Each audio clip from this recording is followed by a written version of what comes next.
পুষ্টির ঔষধ সম্পর্কে আপনার ডাক্তার যা জানে না তা আপনাকে হত্যা করতে পারে।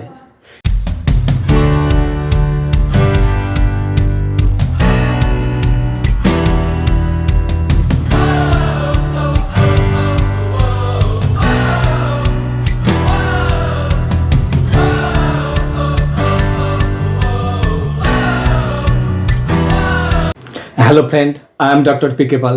Welcome to my channel. চলুন অন্যভাবে চিন্তা করি, জীবনটাকে পাল্টে ফেলি। তো ফ্রেন্ড, আজকে আমি যে বইটি পড়ব তার নাম what your doctor does not know about nutritional medicine may be killing you. পুষ্টির ঔষধ সম্পর্কে আপনার ডাক্তার যা জানে না তা আপনাকে হত্যা করতে পারে। লিখেছেন রে ডি স্ট্যান্ড। তো আজকের ভিডিও শুরু করার আগে বলি, এই বইয়ের অন্যান্য অধ্যায়ের লিঙ্ক আজকের ভিডিও ডেসক্রিপশনে দেওয়া থাকবে, সেখান থেকে আপনারা সেগুলো দেখতে পারেন। তো চলুন শুরু করা যাক। 3. নিজের মধ্যে যুদ্ধ। পিছনে বসুন, এক মুহূর্তের জন্য আপনার চোখ বন্ধ করুন এবং আপনার শ্বাস প্রশ্বাসে মনোনিবেশ করুন। আপনার কাঁধকে শিথিল করুন এবং যতটা সম্ভব গভীরভাবে শ্বাস নিন এবং তারপর ধীরে ধীরে আপনার ফুসফুস থেকে বাতাস ছেড়ে দিন। এটি বেশ কয়েকবার করুন। শ্বাস নিন যেন আপনি আপনার পুরো শরীরকে স্ফীত করছেন। আপনার পায়ের আঙুল পর্যন্ত পরিষ্কার করুন। বিরতি দিন এবং তারপর ধীরে ধীরে শ্বাস ছাড়ুন। দারুণ লাগছে, তাই না? আমাদের ফুসফুসে যে বাতাস প্রবেশ করে তা প্রাণ দেয় এবং যখন আমরা বায়বীয় ব্যায়াম বা দৌড়ানোর মাধ্যমে আমাদের শ্বাস প্রশ্বাস দ্রুত করি তখন আমরা উদ্দীপনা অনুভব করি এবং এমনকি উচ্ছ্বাসের অনুভূতিও অনুভব করতে পারি। একজন ডাক্তার হওয়ার কারণে আমি কল্পনা করতে পছন্দ করি যে আমার শরীরের ভিতরে সেলুলার স্তরে কি ঘটছে যখন অক্সিজেন আমার নাক দিয়ে প্রবেশ করে এবং আমার ফুসফুসে যায়। জীবন একটি জটিলভাবে বোনা অলৌকিক ঘটনা। প্রতিটি নিঃশ্বাসে তা স্পষ্ট। আমি অক্সিজেন সমৃদ্ধ তাজা বাতাসে আমার ফুসফুস পূরণ করি। অক্সিজেনের অণুগুলি তখন ফুসফুসের অ্যালভিওলাইয়ের পাতলা দেওয়ালের মধ্য দিয়ে যাওয়া রক্তে প্রবেশ করে। এখানে এটি আমার রক্তের হিমোগ্লোবিনের সঙ্গে নিজেকে সংযুক্ত করে এবং আমার স্পন্দিত হৃৎপিণ্ড এই নতুন অক্সিজেনযুক্ত রক্ত আমার শরীরের সমস্ত অংশে পাম্প করে। হিমোগ্লোবিন তারপর অক্সিজেন ছেড়ে দেয় যাতে এটি আমার শরীরের কোষে প্রবেশ করতে পারে, যেখানে এটি শক্তি এবং জীবন দেয়। শরীরের প্রতিটি কোষের মধ্যে একটি রান্নাঘর বা চুল্লি থাকে যাকে মাইটোকন্ড্রিয়া বলা হয়। একটি কর্কশ উষ্ণ আগুনের সামনে নিজেকে কল্পনা করুন। এটি বেশিরভাগ সময় নিরাপদে এবং শান্তভাবে জ্বলে, কিন্তু কখনো কখনো যে একটি সিন্ডার উড়ে যায় যা আপনার কার্পেটে অবতরণ করে এবং এতে একটা ছোট গর্ত হয়। এক সিন্ডার নিজেই খুব একটা হুমকির কারণ হয় না, কিন্তু যদি এই স্পার্কিং বা এই কপিং মাসের পর মাস বছরের পর বছর চলতে থাকে তাহলে আপনি আপনার ফায়ারপ্লেসের সামনে একটা চমৎকার কার্পেট দিয়ে শেষ করবেন। একইভাবে কোষের মধ্যে এই আণুবীক্ষণিক জীব মাইটোকন্ড্রিয়া ইলেকট্রনিক স্থানান্তরের মাধ্যমে অক্সিজেন ত্রাস করে শক্তি তৈরি করে, এটিপি এবং জলের একটি উপজাত উৎপাদন তৈরি করে। এই প্রক্রিয়াটি কমপক্ষে 98% সময় বাধা ছাড়াই চলে, কিন্তু অক্সিজেন কমানোর জন্য প্রয়োজনীয় 4টি ইলেকট্রনের সম্পূরক পরিপূরক 4টি যে ইলেকট্রন কমানোর ঘটনা সর্বদা সম্পূর্ণ ঘটে না এবং একটি ফ্রি রেডিক্যাল তৈরি হয়। ফায়ারপ্লেস থেকে সিঙ্গার একটা মুক্ত থেকে ফ্রি রেডিক্যালের প্রতিনিধিত্ব করে এবং কার্পেট আপনার শরীরের প্রতিনিধিত্ব করে।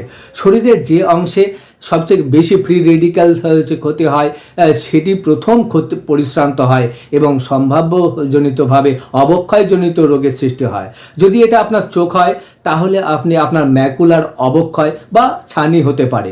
যদি এটি আপনার রক্তনালী হয় তাহলে আপনার হার্ট অ্যাটাক বা স্ট্রোক হতে পারে। যদি এটি আপনার যৌথ স্থান হয় তাহলে আপনি বাত বিকাশ করতে পারেন। যদি এটি আপনার মস্তিষ্ক হয় তাহলে আপনি অ্যালজাইমার বা পার্কিনসন রোগের বিকাশ ঘটাতে পারেন। সময় অতিবাহিত হওয়ার পরে আমাদের দেহগুলি অগ্নিকুণ্ডের সামনে কার্পেটের মতোই দেখতে পারেন, বেশ রেডি। একসাথে আমরা অক্সিজেনের উজ্জ্বল দিকে এবং এটি যে জীবন নিয়ে আসে তা কল্পনা করেছি আগুনের উষ্ণতার মতোই। তবে বাকি গল্পটিকেও আমরা অস্বীকার করতে পারি না। এটি এমন একটি অংশ যা আমরা অনেকেই কখনো শুনিনি। মৃত্যু যা অনিয়ন্ত্রিত ফ্রি রেডিকেলের কারণে ঘটে, অন্যথায় অক্সিডেটিভ স্ট্রেস হিসাবে পরিচিত। এই অক্সিডেটিভ স্ট্রেস প্রায় দীর্ঘস্থায়ী এই ডিজেনারেটিভ রোগের অন্তর্নিহিত কারণ। যদিও এটি ভিতরের দিকে ঘটে, তবে শরীরের বাইরের পৃষ্ঠ ত্বকে যে অক্সিডেটিভ স্ট্রেস ঘটছে তা পর্যবেক্ষণ করা অনেক সহজ। আপনি কি কখনো একাধিক প্রজন্মের পারিবারিক প্রতিকৃতি দেখেছেন? আপনি যদি তাদের ত্বকের দিকে ঘনিষ্ঠভাবে তাকান, আপনি পরিবারের সবচেয়ে ছোট সদস্য এবং সবচেয়ে বয়স্কদের মধ্যে উল্লেখযোগ্য পার্থক্য দেখতে পাবেন। আপনি যে প্রভাবটি দেখতে পাচ্ছেন তা ত্বকের অক্সিডেটিভ স্ট্রেসের কারণে। আমাদের দেহের অভ্যন্তরে ওই একই ক্ষয় ঘটছে, অক্সিজেনের অন্ধকার দিক। আমি যেমন বলেছি, জৈব রাসায়নিক গবেষণার মাধ্যমে আমরা শিখছি যে ডিজেনারেটিভ রোগের অন্তর্নিহিত এবং সম্ভবত বার্ধক্য প্রক্রিয়া নিজেই সিডাটাইপ স্ট্রেস, যা ফ্রি রেডিক্যালের কারণ। রাসায়নিকভাবে এই ফ্রি রেডিক্যালগুলি এর হিংসাত্মক ক্রিয়াটি আসলে আলোর বিস্ফোরণ তৈরি করতে দেখানো হয়েছে, সহজেই নিরপেক্ষ নয়। মুক্ত এই ফ্রি রেডিক্যালগুলি একটি চেন প্রতিক্রিয়া তৈরি করে যা সম্ভাব্য বিপজ্জনক অবস্থার দিকে পরিচালিত করে। আপনি কি জানেন যে আপনার শরীরের মধ্যে আক্ষরিক অর্থে একটা যুদ্ধ চলছে? অক্সিজেনের নিঃশব্দ একটি অত্যাবশ্যক যুদ্ধের সময় আমরা আমাদের দেহের বিপাকের সময় এটা আকর্ষণীয় এবং তার স্পষ্ট চরিত্রগুলির ভূমিকা নির্ধারণ করে বিবেচনা করতে পারি। শত্রু ফ্রি রেডিক্যাল, মিত্র অ্যান্টিঅক্সিডেন্ট। লাইনের পিছনে সহায়ক পুষ্টি উপাদান বি ফ্যাক্টর, অর্থাৎ B1, B6, B2, B12 এবং ফলিক অ্যাসিড এবং অ্যান্টিঅক্সিডেন্ট ও খনিজ পদার্থ, এগুলো হলো জানালি বলে এবং খাদ্য সরবরাহের লাইন এবং মেকানিক্স যারা যুদ্ধের পরিস্থিতিতে মেশিনগুলিকে সচল রাখে। শত্রুর শত্রু বৃদ্ধি আমাদের বায়ু, খাদ্য এবং জলের দূষিত পদার্থের মতো মুখ ফ্রি রেডিক্যালের সংখ্যা বৃদ্ধি করে এবং অবস্থা অত্যধিক চাপ, খারাপ ব্যায়াম অভ্যাস এবং তাই দায়ী। ফ্রি রেডিক্যাল হলো প্রধানত অক্সিজেন অণু বা পরমাণু যাদের বাইরের কক্ষপথে অন্তত একটি জোড়াবিহীন ইলেকট্রন থাকে। কোষের মধ্যে স্বাভাবিক বিপাকের সময় অক্সিজেন ব্যবহার করার প্রক্রিয়ার শক্তি, যাকে অক্সিডেশন বলা হয়, সক্রিয় মুক্ত অক্সিজেন ফ্রি রেডিক্যাল তৈরি হয়। তাদের মূলত একটি বৈদ্যুতিক চার্জ রয়েছে এবং আশেপাশে যে কোনো অণু বা পদার্থ থেকে একটি ইলেকট্রন পাওয়ার চেষ্টা করার ইচ্ছা রয়েছে। তাদের এমন সহিংস আন্দোলন রয়েছে যে তাদের শরীরের মধ্যে আলোর বিস্ফোরণ তৈরি করতে রাসায়নিকভাবে দেখানো হয়েছে। যদি এই ফ্রি র্যাডিক্যালগুলিকে অ্যান্টিঅক্সিডেন্ট দ্বারা দ্রুত নিরপেক্ষ করা না হয়, তবে তারা আরও বেশি উদয়ী ফ্রি র্যাডিক্যাল তৈরি করতে পারে বা কোষের ঝিল্লি, জাহাজের প্রাচীর, প্রোটিন, চর্বি বা এমনকি কোষের ডিএনএ নিউক্লিয়াসের ক্ষতি করতে পারে। বৈজ্ঞানিক এবং চিকিৎসা সাহিত্য এই ক্ষতিকে অক্সিডেটিভ স্ট্রেস হিসাবে উল্লেখ করে। আমাদের মিত্র অ্যান্টিঅক্সিডেন্ট। ফ্রি র্যাডিক্যালের আক্রমণের বিরুদ্ধে ঈশ্বর আমাদের রক্ষাহীন রাখেননি। প্রকৃতপক্ষে যখন আমি আমাদের অ্যান্টিঅক্সিডেন্ট প্রতিরক্ষা ব্যবস্থার জটিলতার দিকে তাকাই, তখন আমি কতটা আশ্চর্যজনকভাবে আমাদের তৈরি করা হয়েছে তা নিয়ে আমার খুব উপলব্ধি হয়। আমাদের নিজস্ব অ্যান্টিঅক্সিডেন্টের বাহিনী রয়েছে যা ফ্রি র্যাডিক্যালগুলিকে নিরপেক্ষ করতে এবং তাদের নিরীহ রেন্ডার করতে সক্ষম। অ্যান্টিঅক্সিডেন্ট হলো কাঁচের দরজা বা সূক্ষ্ম তারের জাল পর্দা যা আমরা আগুনের সামনে রাখি। স্ফুলিঙ্গ মুক্ত মৌল এখনও উড়ে যাচ্ছে, তবে আপনার কার্পেট, আপনার শরীর সুরক্ষিত। একটি অ্যান্টিঅক্সিডেন্ট হলো এমন কোনো পদার্থ যা একটি ইলেকট্রনকে মুক্ত রেডিক্যালের কাছে ছেড়ে দেওয়ার ক্ষমতা রাখে এবং জোড়াবিহীন ইলেকট্রনকে ভারসাম্য দেয়, যা ফ্রি রেডিক্যালকে নিরপেক্ষ করে। এমনকি আমাদের শরীরের নিজস্ব কিছু অ্যান্টিঅক্সিডেন্ট তৈরি করার ক্ষমতা রয়েছে। প্রকৃতপক্ষে শরীর তিনটি প্রধান অ্যান্টিঅক্সিডেন্ট প্রতিরক্ষা ব্যবস্থা তৈরি করে: সুপার অক্সাইড ডিসমিউটেজ ক্যাটালিস এবং গোল্ডকাঠি পারঅক্সাইড। আপনার এই নামগুলি মনে রাখা গুরুত্বপূর্ণ নয়, তবে এটি উপলব্ধি করা গুরুত্বপূর্ণ যে আমাদের একটি প্রাকৃতিক অ্যান্টিঅক্সিডেন্ট প্রতিরক্ষা ব্যবস্থা রয়েছে। তবে আমাদের শরীর আমাদের প্রয়োজনীয় সমস্ত অ্যান্টিঅক্সিডেন্ট তৈরি করে না। আমাদের বাকি অ্যান্টিঅক্সিডেন্টগুলি অবশ্যই খাদ্য থেকে বা যেমন আপনি শিখবেন পুষ্টির পরিপূরক থেকে আসতে হবে। যতক্ষণ পর্যন্ত পর্যাপ্ত পরিমাণে অ্যান্টিঅক্সিডেন্ট উৎপাদিত ফ্রি র্যাডিক্যালের পরিমাণের জন্য উপলব্ধ থাকে, ততক্ষণ আমাদের দেহের কোনো ক্ষতি হয় না। কিন্তু যখন অ্যান্টিঅক্সিডেন্টের চেয়ে বেশি ফ্রি র্যাডিক্যাল তৈরি হয়, তখন অক্সিডেটিভ স্ট্রেস দেখা যায়। যখন এই পরিস্থিতি দীর্ঘ সময়ের জন্য অব্যাহত থাকে, তখন আমরা একটি দীর্ঘস্থায়ী অবক্ষয়জনিত রোগের বিকাশ ঘটাতে পারি এবং ভিতরের যুদ্ধ হারাতে শুরু করতে পারি। ভারসাম্য এই চলমান যুদ্ধ জয়ের চাবিকাঠি। আমাদের অপরাধ রাখতে হবে সাইব্রে এবং রক্ষণাত্মক সমানভাবে মিলেছে। জয় করার জন্য আমাদের শরীরকে সবসময় ফ্রি র্যাডিক্যালের চেয়ে বেশি অ্যান্টিঅক্সিডেন্ট দিয়ে সুসজ্জিত করতে হবে। বেশিরভাগ অ্যান্টিঅক্সিডেন্ট আমরা সবজি এবং ফল থেকে পাই। সবচেয়ে সাধারণ অ্যান্টিঅক্সিডেন্ট হলো vitamin C, vitamin E, vitamin A এবং বিটা ক্যারোটিন। আমরা আমাদের খাদ্য থেকে অন্যান্য অসংখ্য অ্যান্টিঅক্সিডেন্ট পেতে পারি। এর মধ্যে রয়েছে কোয়েনজেন্ট, কিউটেন, আলফা লাইকোইক অ্যাসিড এবং রোইন বায়োফ্লেভোনয়েড অ্যান্টিঅক্সিডেন্ট। এটি উপলব্ধি করা গুরুত্বপূর্ণ যে অ্যান্টিঅক্সিডেন্টগুলি শরীরের বিভিন্ন অঞ্চলে মুক্ত রেডিক্যালগুলিকে নিরস্ত করার জন্য একে অপরের সঙ্গে সমন্বয় করে কাজ করে। সাময়িক প্রতিরক্ষার বিভিন্ন অবস্থানের মতো এই অ্যান্টিঅক্সিডেন্টগুলি প্রত্যেকে নির্দিষ্ট ভূমিকা রয়েছে। কিছু অ্যান্টিঅক্সিডেন্টের প্রকৃতপক্ষে অন্যান্য অ্যান্টিঅক্সিডেন্টের পুনরুৎপাদন করার ক্ষমতা থাকে, যাতে তারা তাকে আরও নিরপেক্ষ করতে পারে। বিনামূল্যে রেডিক্যাল, উদাহরণস্বরূপ ভিটামিন সি জলে দ্রবণীয়, তাই রক্তে এবং প্লাজমাতে ফ্রি রেডিক্যালগুলোকে রক্ষণ করার জন্য যা সেরা। ভিটামিন ই চর্বিতে দ্রবণীয় এবং কোষের ঝিল্লির মধ্যে সেরা অ্যান্টিঅক্সিডেন্ট। আলফা লাইকোইক অ্যাসিড কোষের ঝিল্লি এবং রক্ত উভয়ের মধ্যেই কাজ করে। ভিটামিন সি এবং আলফা লাইকোইক অ্যাসিডের ভিটামিন ই এবং গুরুগাথি ও পুনরুৎপাদন করার ক্ষমতা রয়েছে, তাই সেগুলি আবার ব্যবহার করা যেতে পারে। যত বেশি অ্যান্টিঅক্সিডেন্ট, তত বেশি আনন্দ। আমাদের লক্ষ্য হলো আমাদের উৎপন্ন ফ্রি র্যাডিক্যাল নিরপেক্ষ করার জন্য পর্যাপ্ত পরিমাণে বেশি অ্যান্টিঅক্সিডেন্ট থাকা। এটি তখনই ঘটতে পারে যখন অ্যান্টিঅক্সিডেন্টগুলির একটি সম্পূর্ণ এবং ভারসাম্যপূর্ণ সেনাবাহিনী সর্বদা উপলব্ধ থাকে। Behind the lines. প্রতিটি সেনাবাহিনীর যুদ্ধ লাইনের পিছনে একটি সমর্থনযোগ্য ব্যবস্থা প্রয়োজন, যা যুদ্ধের চূড়ান্ত ফলাফলের জন্য গুরুত্বপূর্ণ। আমরা যে ফ্রি রেডিক্যাল উৎপন্ন করি তা নিরপেক্ষ করার জন্য পর্যাপ্ত পরিমাণে অ্যান্টিঅক্সিডেন্ট বা সৈন্য পাওয়াই সম্পূর্ণ উত্তর নয়। সৈন্যদের ক্রমাগত সরবরাহের গোলাবারুদ, খাদ্য, জল এবং পোশাকের প্রয়োজন যদি তারা তাদের শীর্ষস্তরে কাজ করতে যাচ্ছে।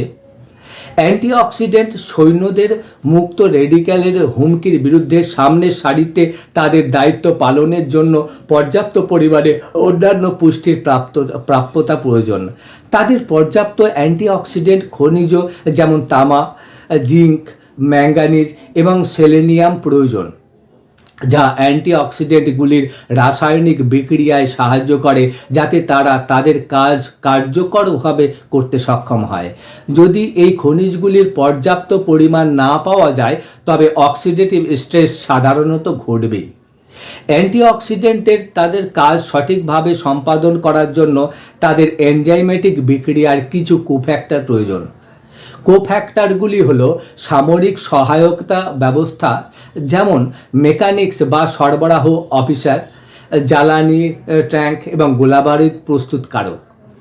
এগুলি প্রাথমিকভাবে B cofactor, folic acid, vitamin B1, B2, B6 এবং B12। যদি আমাদের মধ্যে যুদ্ধ জয়ের কোনো আশা থাকে তবে আমাদের অ্যান্টিঅক্সিডেন্ট, খনিজ এবং কোফ্যাক্টর উভয়েরই একটা ভালো স্তর দরকার। যুদ্ধক্ষেত্রটি আসলে আমাদের বর্ণনার চেয়ে আরও জটিল। আপনি দেখতে পাচ্ছেন আমরা যে ফ্রি রেডিক্যাল তৈরি করি তা কখনোই স্থির থাকে না। মুক্ত রেডিক্যালের উৎপাদন স্বাভাবিক বিপাক এবং অক্সিজেনের হ্রাসের দৈনন্দিন প্রক্রিয়ার মতো পরিবর্তিত হয় এবং আমাদের প্রতিরক্ষা ব্যবস্থা কখনোই জানে না যে কোন নির্দিষ্ট দিনে কতগুলো ফ্রি রেডিক্যালের সাথে মোকাবিলা করতে হবে। অনেক কারণ আমাদের উৎপাদিত ফ্রি রেডিক্যালের পরিমাণ বাড়াতে পারে এবং এর ফলে অবশ্যই নিরপেক্ষ হতে হবে। কী কারণে আমাদের শরীর লড়াই করতে পারে তার চেয়ে বেশি ফ্রি রেডিক্যাল তৈরি করে? এই প্রশ্নটি আমাকে ঘন্টার পর ঘন্টা গবেষণার দিকে নিয়ে যায়। আমি উত্তর খুঁজতে ফ্রি রেডিক্যালের বিভিন্ন উৎস দেখতে শিখেছি। এবার সেই অপরাধীদের নিয়ে আলোচনা করা যাক। কি ফ্রি রেডিক্যাল তৈরি করে? অতিরিক্ত ব্যায়াম। অ্যান্টিঅক্সিডেন্ট বিপ্লবে ডক্টর রেনেট ক্রোপার এই বিষয়টির উপর জোর দিয়েছিলেন যে অত্যধিক ব্যায়াম আমাদের শরীরে উৎপাদিত ফ্রি রেডিক্যালের পরিমাণ উল্লেখযোগ্যভাবে বৃদ্ধি করতে পারে। ডক্টর কোপার বেশ উদ্বিগ্ন হয়ে পড়েন যখন তিনি দেখেছিলেন যে বেশ কিছু কঠোর ব্যায়ামকারী হার্ট অ্যাটাক, স্ট্রোক এবং ক্যান্সারে অকালে মারা যাচ্ছেন। এরা এমন ব্যক্তি ছিলেন যারা তাদের জীবদ্দশায় 30 বা 40টি ম্যারাথন দৌড়েছেন এবং একই সাথে দীর্ঘ দৈনিক ওয়ার্কআউট করেছেন। অ্যান্টিঅক্সিডেন্ট বইয়ের জন্য তার গবেষণার সময় ডক্টর কোপার বুঝতে পেরেছিলেন যে অতিরিক্ত ব্যায়াম করা সম্ভাব্য ক্ষতি আনতে পারে। যখন আমরা হালকা বা মাঝারিভাবে ব্যায়াম করি তখন আপনি এবং আমি যে ফ্রি রেডিক্যাল তৈরি করি তার সংখ্যা সামান্য বেড়ে যায়। বিপরীতে যখন আমরা অত্যধিক ব্যায়াম করি তখন আমরা যে ফ্রি রেডিক্যাল উৎপন্ন করি তার সংখ্যা গ্রাফের বাইরে চলে যায়, দ্রুত গতিতে বৃদ্ধি পায়। অ্যান্টিঅক্সিডেন্ট বিপ্লব পাঠকদের সতর্ক করে শেষ করে যে অত্যধিক ব্যায়াম আসলে আমাদের স্বাস্থ্যের জন্য ক্ষতিকারক হতে পারে, বিশেষ করে যদি আমরা একটি কয়েক বছর ধরে চালিয়ে যাই। দ্য কোপার প্রত্যেকের জন্য একটা পরিমিত ব্যায়াম প্রোগ্রামের সুপারিশ করেন, কিন্তু তিনি এরও পরামর্শ দেন যে প্রত্যেকে পরিপূরক হিসাবে অ্যান্টিঅক্সিডেন্ট গ্রহণ করুন। শুধুমাত্র গুরুতর ক্রীড়াবিদদের কঠোর ব্যায়াম করা উচিত এবং তাদের এটিকে উল্লেখযোগ্য পরিমাণে অ্যান্টিঅক্সিডেন্ট সম্পর্কগুলোর সাথে ভারসাম্য রাখা উচিত। অতিরিক্ত মানসিক চাপ ব্যায়ামের মতোই হালকা থেকে মাঝারি পরিমাণে মানসিক চাপ ফ্রি রেডিক্যালের সামান্য বৃদ্ধি ঘটায়। গুরুতর মানসিক চাপ তবে ফ্রি রেডিক্যালের সংখ্যা উল্লেখযোগ্যভাবে বৃদ্ধি করে, অক্সিডেটিভ স্ট্রেস তৈরি করে। আপনি কি কখনো লক্ষ্য করেছেন যে আপনি যখন অনেক চাপের মধ্যে থাকেন তখন আপনি প্রায়শই অসুস্থ হয়ে পড়েন? আপনি কতবার একজন ঘনিষ্ঠ বন্ধু বা পরিবারের সদস্য করে চেনেন যিনি দীর্ঘ সময়ের জন্য প্রচণ্ড চাপের মধ্যে ছিলেন শুধুমাত্র আবিষ্কার করার জন্য যে তার ক্যান্সার হয়েছে বা প্রথম হার্ট অ্যাটাক হয়েছে?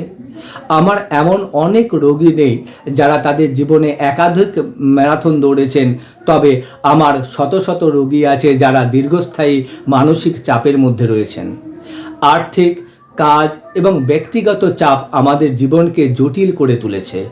যে মানসিক চাপ আমি আমার অনুশীলনের মোকাবেলা করার সময় সবচেয়ে চাপ মুক্ত ফ্যাক্টর।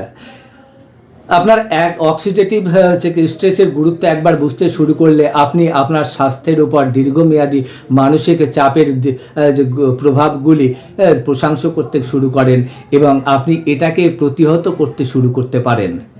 বায়ু দূষণ আমাদের শরীরে যে পরিমাণ ফ্রি রেডিক্যাল উৎপন্ন হয় তার উপর পরিবেশের একটি অসাধারণ প্রভাব রয়েছে। বায়ু দূষণ হলো হেলথ এবং আমাদের দেহের অক্সিডেটিভ স্ট্রেসের একটা প্রধান কারণ। আপনি আজ যে কোনো বড় শহরে গাড়ি চালালে আপনি কেবল ঘন কুয়াশা দেখতে পারবেন না, যে আপনি এটি স্বাদ নিতে পারবেন। আমার মনে আছে 1970 সালে ইউনিভার্সিটি অফ কলোরাডো স্কুলে আমার মেডিকেল স্কুলের দিনগুলি। আমার ওয়াক ইউনিটে ঘোরার সময় আমাকে সকাল 6টার সময় রাউন্ড করতে হয়েছিল। আমি শুরু করার আগে আমি পশ্চিমের জানালায় হেঁটে যেতাম এবং সুন্দর রকি পর্বতমালায় সূর্যোদয়ের আলো প্রতিফলিত করা তার প্রতি প্রশংসা করতাম। আমি তখন দ্রুত আমার রাউন্ড শুরু করি, যা প্রতিদিন প্রায় 2 ঘন্টা সময় নেয়। যখন আমি শেষ করব, আমি আমার প্রথম ক্লিনিক্যাল বক্তৃতার আগে পাহাড়ের সেই সুন্দর দৃশ্যে ফিরে যাব। আমার বিস্ময়ের জন্য আমি সাধারণত তখন পর্যন্ত পাহাড় দেখতে পেতাম না। আমি যা দেখতে পাচ্ছিলাম তা হলো ঘন লাল কুয়াশার মধ্য দিয়ে কিছু সাদা রূপরেখা। 2 ঘন্টার মধ্যে কি একটি নাটকীয় পরিবর্তন ঘটেছে। মানুষ তাদের চাকরিতে যাতায়াত করে বা বায়ু দূষণের স্বাস্থ্যের প্রভাবগুলো উল্লেখযোগ্য উদ্বেগের কারণ হয়েছে। বায়ু দূষণের ওজন, নাইট্রোজেন ডাইঅক্সাইড, সালফার ডাইঅক্সাইড এবং বেশ কয়েকটি হাইড্রোকার্বন অণু রয়েছে, যার সবকটি উল্লেখযোগ্য পরিমাণে ফ্রি রেডিক্যাল তৈরি করে। আপনি যখন দিনে দিনে এই বিষাক্ত পদার্থের সংস্পর্শে আসেন, তখন সেগুলি আপনার স্বাস্থ্যের উপরে বড় প্রভাব ফেলে। বায়ু দূষণ হাঁপানি, দীর্ঘস্থায়ী ব্রঙ্কাইটিস, হার্ট অ্যাটাক এবং এমনকি ক্যান্সারের কারণগুলির সঙ্গে জড়িত। এই সমস্ত রোগের অন্তর্নিহিত কারণ হিসাবে অক্সিডেটিভ স্ট্রেস বোঝা আমাদের বায়ু দূষণের ক্ষতিকারক প্রভাব থেকে নিজেদেরকে রক্ষা করার একটা কৌশল তৈরি করতে দেয়। আমাদের অবশ্যই বায়ু দূষণের আরেকটি দিক বিবেচনা করতে হবে। আজ বেশ ফাইবারের মতো খনিজ ধূলিকণার যে পেশাগত এক্সপোজার, আসবেস্টে আয়রনযুক্ত ফাইবার যুক্ত করলে তা আরও বেশি ফ্রি রেডিক্যাল তৈরি করতে পারে। দীর্ঘমেয়াদী এক্সপোজার ফুসফুসের ক্যান্সার এবং ইন্টারস্পেশিয়াল হাইপোসিস এবং ফুসফুসের একটা গুরুতর দাগ হতে দেখা গেছে। আরও অনেক পেশাগত বিপত্তি রয়েছে। কৃষকরা তাদের শস্যাগার এবং শস্যের পাত্রের সূক্ষ্ম ধূলিকণার সংস্পর্শে আসে। শিল্প শ্রমিকরা তাদের কাজে বিভিন্ন রাসায়নিক এবং সূক্ষ্ম ধূলিকণার সংস্পর্শে আসে। বলা বাহুল্য, আমরা যে বায়ু শ্বাস নিই তার গুণগত মান স্বাস্থ্যের বিবেচনায় একটা প্রধান রোগ। সিগারেটের ধোঁয়া, কেউ হয়তো অনুমান করতে পারে যে ধোঁয়াশা বা রাসায়নিক পদার্থ আমাদের স্বাস্থ্যের জন্য দৈনিক ভিত্তিতে সবচেয়ে বড় হুমকি। কিন্তু আপনি কি বিশ্বাস করবেন যে আমাদের শরীরের অক্সিডেটিভ স্ট্রেসের সবচেয়ে বড় কারণ হলো সিগারেট এবং সিগারেটের ধোঁয়া? এটা সত্যি। ধূমপান হাঁপানি, হিমোসিমা, দীর্ঘস্থায়ী ব্রঙ্কাইটিস, ফুসফুসের ক্যান্সার এবং কার্ডিওভাস্কুলার রোগের ঝুঁকির সাথে যুক্ত। আমরা সকলেই ধূমপানের স্বাস্থ্যগত পরিণতি সম্পর্কে সচেতন, তবে এটি উপলব্ধি করা আকর্ষণীয় যে অন্তর্নিহিত সমস্যা হলো অক্সিডেটিভ স্ট্রেস। ধূমপান আমাদের দেহে যে পরিমাণ উৎপন্ন করে, সিগারেটের ধোঁয়ায় বিভিন্ন বিষাক্ত পদার্থ থাকে, যার সবকটি কেবল আমাদের ফুসফুসেই নয়, আমাদের শরীরের ফ্রি র্যাডিক্যালের পরিমাণ বাড়ায়। অন্য কোনো অভ্যাস বা আসক্তি আমাদের সামগ্রিক স্বাস্থ্যকে ধূমপানের চেয়ে নাটকীয়ভাবে বেশি প্রভাবিত করে না। আমি নিকোটিনের চেয়ে বেশি আসক্তি কিছু জানি না। মার্কিন surgeon general Brassey Everett Coke যখন ধূমপানকে একটি অভ্যাসের পরিবর্তে একটি আসক্তি বলে অভিহিত করেছিলেন, তখন তিনি চিরতরে ধূমপানের প্রতি আমাদের দৃষ্টিভঙ্গির পরিবর্তন করেছিলেন। কিভাবে? তিনি জনসাধারণকে নিকোটিনের আসক্তিমূলক গুণাবলী সম্পর্কে অবহিত করেছিলেন, যা তামাক কোম্পানিগুলি প্রায় অর্ধ শতাব্দী ধরে জানত। প্রকৃতপক্ষে শক্তিশালী যে প্রমাণ যে বিদ্যমান, যা বলে যে আপনি 2 থেকে 3 সপ্তাহের মধ্যে নিকোটিনে আসক্ত হতে পারেন। এটা কি আশ্চর্যের বিষয় যে মানুষের জন্য ধূমপান ত্যাগ করা এত কঠিন? আমি রোগীদের জন্য অ্যালকোহল পান করা বন্ধ করার চেয়ে ধূমপান বন্ধ করা অনেক বেশি কঠিন বলে মনে করেছি। আমি বিশ্বাস করি যে সিগারেটের ধোঁয়া আমাদের স্বাস্থ্যের জন্য অযৌক্তিক এবং সুদূর প্রসারী খরচ, যা আমরা নির্ধারণ করতে পারি তার চেয়ে অনেক বেশি। সেকেন্ডারি ধোঁয়া সম্পর্কে কি চিকিৎসা গবেষণা এখন প্রমাণ করে যে যারা উল্লেখযোগ্য মাধ্যমিক ধূমপানের সংস্পর্শে আসেন তাদের হাঁপানি, হিমোসিমা, হার্ট অ্যাটাক এবং এমনকি ফুসফুসের ক্যান্সারের ঝুঁকি বেড়ে যায়। এই কারণেই পাবলিক প্লেসে সিগারেটের ধোঁয়া নিষিদ্ধ করার জন্য অনেক আইন পাস করা হয়েছে।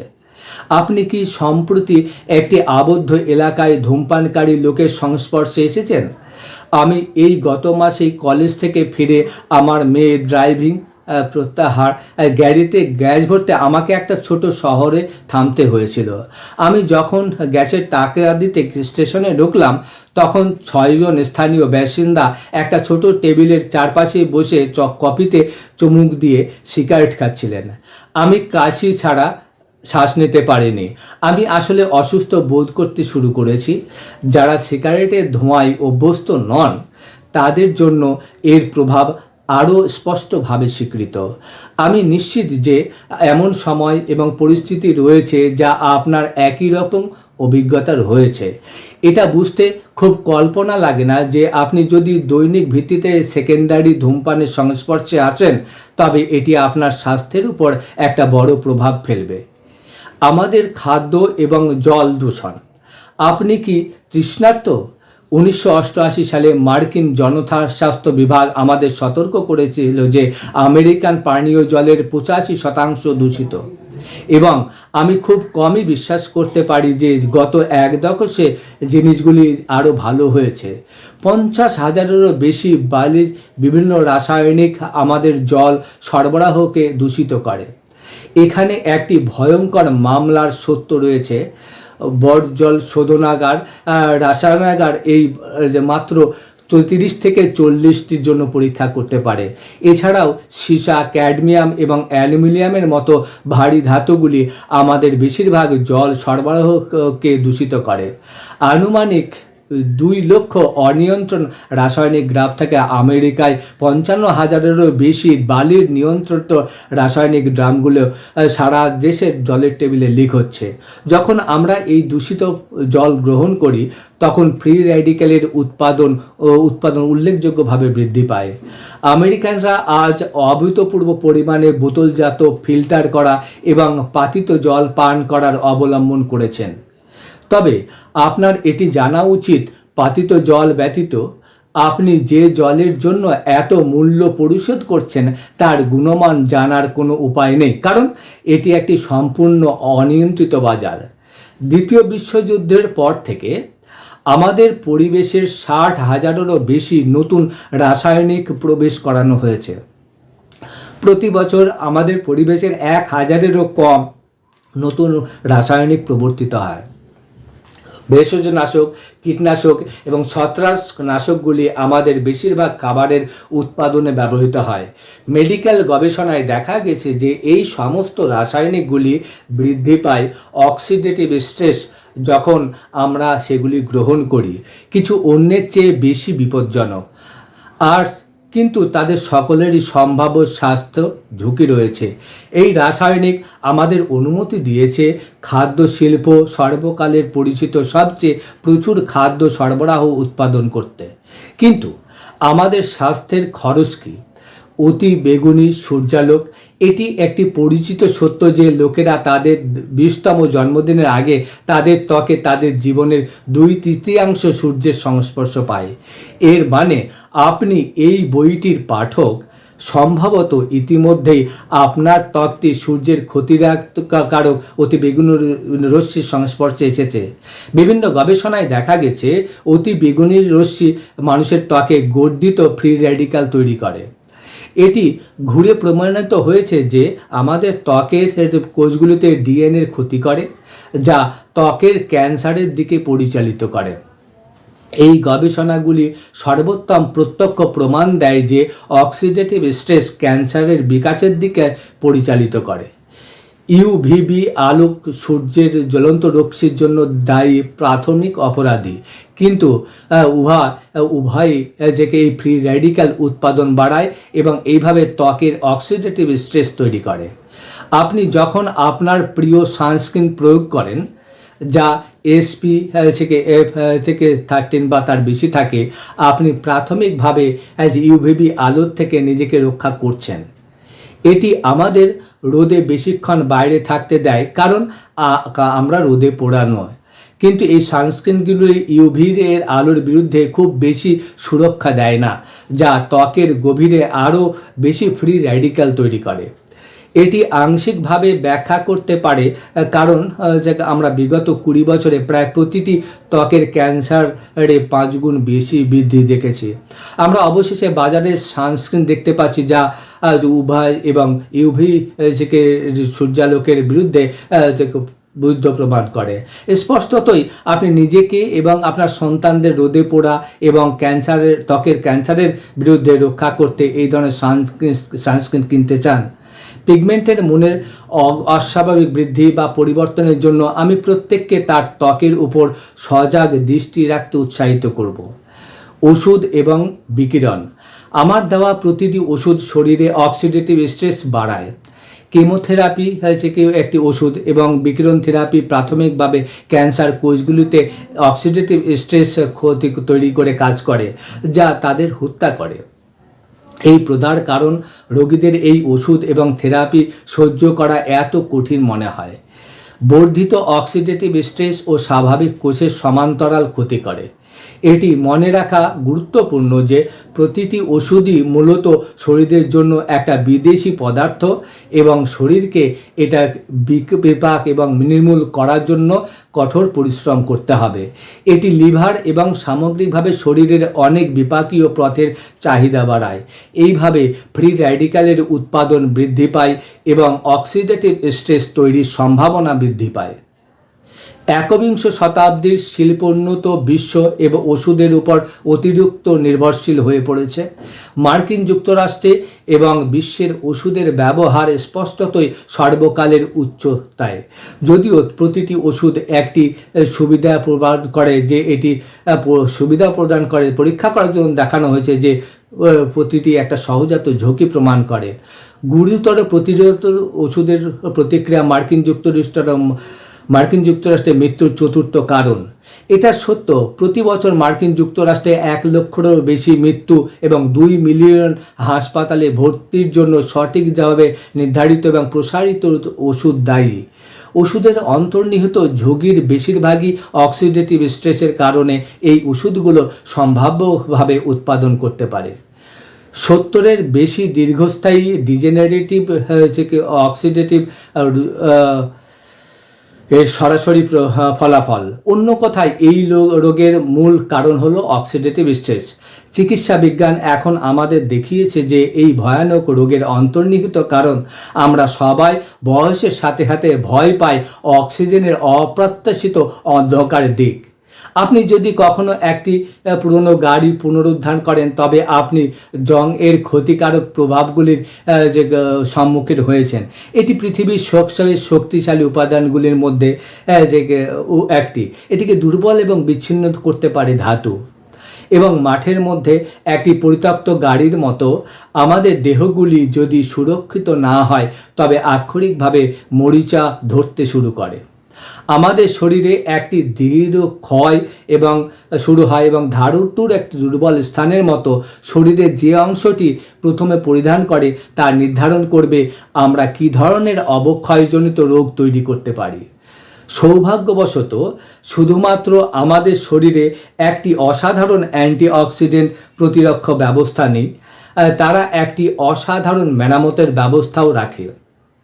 পরবর্তী অধ্যায়টি ব্যাখ্যা করে যে কিভাবে এই মাস ইউনিট আমাদের দেহের প্রতিটা কোষে দুর্যের অনিবার্য হতাহতের থেকে প্রতিহত করতে সক্ষম। সো ফ্রেন্ড, আজকের ভিডিও এই পর্যন্তই। Thank you.